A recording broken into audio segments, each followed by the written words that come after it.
I picked it up because of the curious and unusual title and because of the picture on the front. The title was A Turtle on a Fence Post. And there it was. There's a picture of a turtle on a fence post. It's a story, though, that is trying to help us understand that if a turtle ever got onto a fence post, you've got to realize it didn't get there by itself. You have finished exams now and you're feeling kind of like a lion tonight, like you have conquered something. Or you might feel like a gazelle, like you're ready to run now after being tied down all this time. You don't think that you're just a turtle.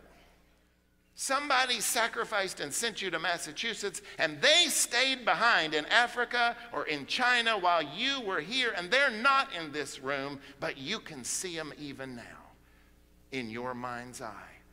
Somebody's going to get a degree tomorrow, and somebody else might just be really glad that the bills will stop and you will finish. And so my suggestion is you just blow them a kiss or give them a clap right now and say thank you.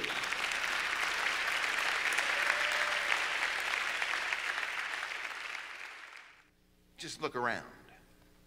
Because it's the people sitting next to you who were the colleagues to you all through this journey. Somebody had to explain Hebrew to you because either you were slow or the professor was fast. I don't know which one.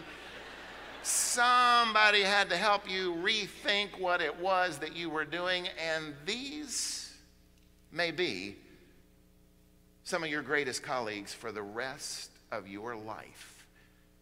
You don't do anything, folks, in ministry alone.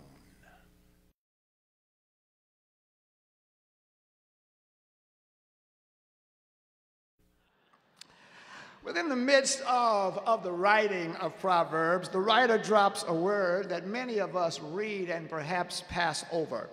It speaks of the absence of oxen, clean stables, the presence of oxen, and large harvests.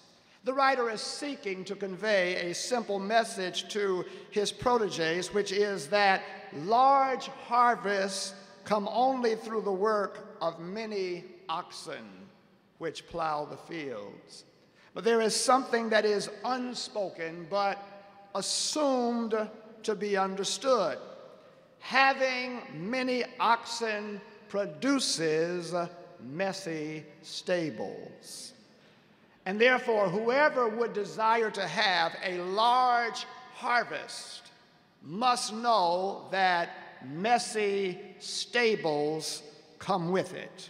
Effective ministry is a messy proposition. The unspoken but assumed truth is that there is no such thing as a mess-free life or a mess-free ministry. One handles the mess of ministry by keeping focus on the ultimate concern. The ultimate concern for the farmer is the harvest. Manure management and removal are less of a concern.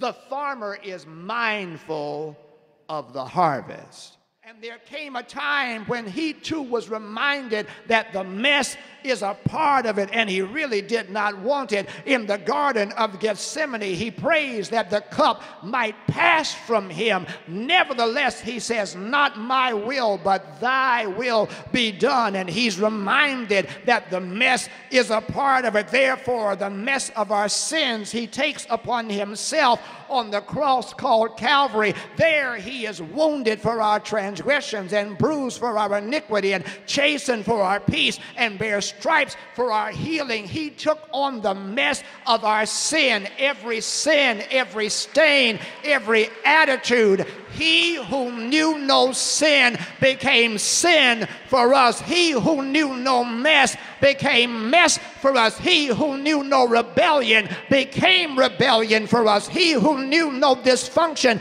became dysfunction for us. He who knew no murder or lying became that for us, and he did it because he had a harvest of souls in view. He had a number that no one could number in view. He had you and me in mind, and so he died for our sins. But early Sunday morning, God raised him from the dead, and he is alive forevermore.